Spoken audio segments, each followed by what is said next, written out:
Good morning guys! For today's video, gusto lang ako ni pasalamatan ang ato ang mga YouTube subscribers, no? May mandari sa YouTube mag-subscribe kay walay bayad. So, salamat day kayo, nakaabot na taog 1K, no, nga subscribers. So, giunsa nako pag-start sa YouTube, guys, no? Pag-start nako sa Facebook content creation, guys, wala pa ko nakasugod dayon og Facebook.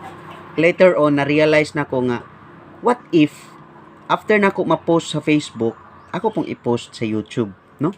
Para mahinay-hinay tagkailhan ba? Dili lang kay sa Facebook world, pati po sa YouTube channel, no? Pasinday, og ahata palaron, no?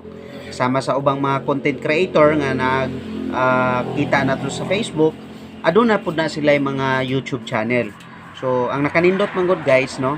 Based po sa ako ang na obserbaran, medyo dako-dako man gud ang kitaan sa YouTube compared diri sa Facebook. Pero wala ta kuana na guys ha. Ato lang is mas maayo nga natay kitaon sa Facebook ug naputay kitaon sa YouTube. So yun na lang guys.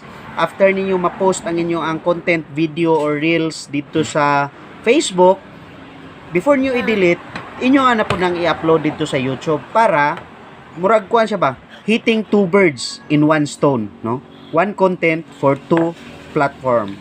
So kato lang guys, hope nga namoy nakuha karon nga idea sa ato ang video, and tuloy lang sa pangarap, no? Para sa inyo ang mga tagsa-tagsa ka pamilya. So bye bye, God bless us all.